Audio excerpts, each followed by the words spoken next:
More is caught than is taught. There's a number of people who've said that, so the attribution gets a little bit murky. The person I most recently heard say it was Rachel Cruz, and she was talking about the book that she was writing about love your life, not theirs, and it's about a lack of comparison.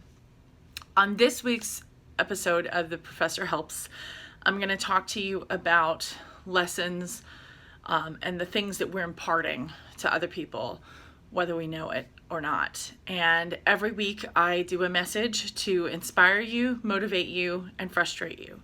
So if you find this helpful, go ahead and hit share and subscribe so you don't miss another episode. And they happen every week. So in teaching our daughter, I definitely would not call myself an expert. We're all making it up as we go, especially this year. 2020 has thrown challenges, it has thrown disappointments, it has thrown setbacks to us. And I keep thinking about this quote by Willie Jolly that I really love, which is, "A setback is a setup for a comeback." And I want to say that again. A setback is a setup for a comeback. And I truly believe that. And I think that the thing that's difficult when you're in the middle of a setback is to see it that way, because you're in the middle of that setback and all you can think about is, oh, I'm so set back. This isn't going to happen the way that I thought it was going to happen. And I find at this point it's really good to look in that rearview mirror and think of other times when you've had setbacks and that has not gone well for you. And then you think about how you overcame it. And I liken it to a movie. If you're watching a movie and the character is in peril, that's not when you walk out of the movie. You walk out of the movie after the character's figured it out. And I think that if we could all stand to remember that we're in the middle of our movie and there's going to be stuff that's going to come at us. Sometimes it's a ring of fire that you have to go through, and sometimes it's, a difficult situation with your child or your spouse or a coworker. And these are things that are here to teach us. And I wanted to talk about that a little bit because yesterday I took my daughter to the dentist, and I've talked a little bit on the blog and also on the videos about how the dentist is traumatic for me and difficult for me. I have overcome a lot of that, and part of that has been the fact that, I've gone to the dentist more frequently. I've actually paid attention to my hygiene. I've, flossed and brushed. All the things that you see are real and they matter. And yesterday was, I think, her second visit to the dentist, and I wanted to be sure that it was a positive experience, because I don't remember ever going to the dentist and having my parents go, "Jennifer, we're going to the dentist." And that's not Pollyanna puffery. It's trying to bring happiness to something that isn't necessarily a happy occasion, right? Because if you're going to the dentist, you're usually getting a cavity filled or you're getting your wisdom teeth out, or it's not a happy place to be normally. But she's fresh. She's brand new. She has none of my prejudices, and I don't want her to get any of them. So yeah, I did a little bit of rah-rah, sis boom bah, we're going to the dentist. And it worked.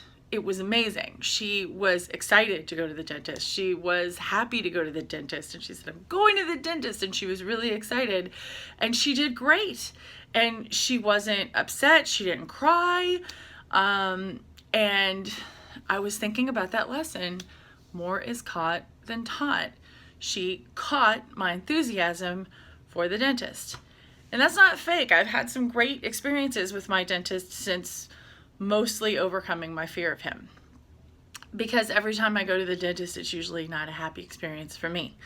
Of late, it has been better. In fact, I talked about the fact that a couple weeks ago I had to go to the dentist and I had to wait, and it wound up being more shots than I thought, and that really was not pleasant. But I also had the presence of mind to think to myself, okay, I can get upset about this, or I can breathe. And breathing is also something that we have taught our almost 4-year-old that is really important to do when you get upset. It's not denying your feeling, it's helping you regulate it. So when she gets upset, I tend to say, breathe. And so she'll breathe. It has the effect of having taught mommy to breathe and take a minute. And it has been an incredible thing for me to learn from my child. And so more is caught than taught. An example of that would be, in a little while, I'm going to go get her up and we're going to have breakfast. And she will probably ask me, Mommy, dance with me. And without saying, I will always dance with you whenever you ask, I pretty much, every time she asks me to dance, I get up and do it. It's usually like 2 seconds. And by doing that, I'm teaching her that she's important to me. At night, when I sing songs to her and I read books to her, I teach her that reading books is important. And I teach her that, we are having this time together. I'm not making a long speech about it. I'm not saying it's really important that we do these things together. I'm showing her that it's really important that we do these things together. And another thing that we do, we have a pride book. And in the pride book, there are mommies and there are daddies, and there's 2 mommies and 2 daddies. And I was telling her, look, it's 2 mommies, 2 daddies. And she said, no, that's a mommy and that's a daddy. And I said, no, that's 2 mommies and that's 2 daddies. And I was struck by the fact that it's so socialized within the things that we read and see on TV that everything is our experience. And we can't look beyond that unless we work at it. And unless it's in her environment, unless she's able to see it up close and personal, she will not be able to understand it. And so the more that we get her around people who are lesbian, gay, and transgender, and all of the people who are different from mommy and daddy, it will show her that different is just different. It's not bad, it's different. And I've definitely had her around the LGBTQ community. And so the fact that this book is not 100% doing what it's supposed to do, that means I've got to do other things. Like, for example, we'll read a book sometimes where the dad is going fishing and the mom is baking a cake. And so I'll switch that up sometimes because, somebody decided that a long time ago, just like they decided that Mondays had to suck. And I don't agree with that either. So this is something I'm teaching her, is that, daddy can cook and mommy can fish. And both of those things are true. And again, neither is good or bad. It's just different from what we've grown up with, from what we've been socialized to.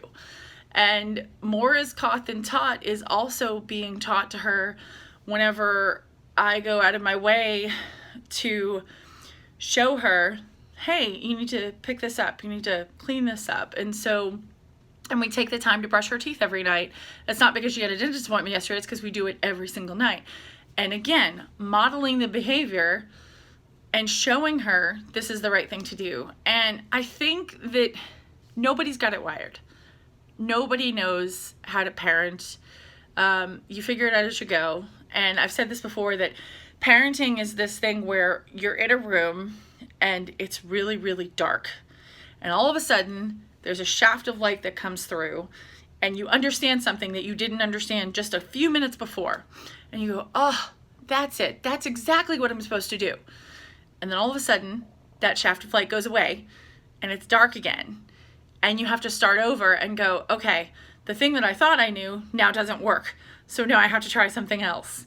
And it's an exciting, exhilarating ride through troubleshooting and being empathetic and listening to what your child is saying, whether they're talking or not. There's a lot to it that is difficult. All of it is rewarding. And there are definitely times that I feel like I am killing it today.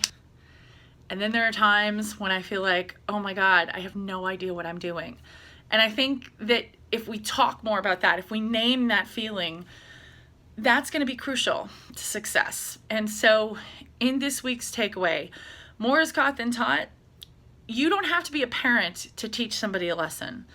And in more is caught than is taught, your attitude, your energy, the thing that you bring to the table affects other people. So in your situation with your coworker, with your spouse, other people in your world, in your sphere of influence, on that screen, you're bringing a certain energy to the table. So choose to have it be positive and let someone else catch that from you. So this has been The Professor Helps, and this is the professor signing off.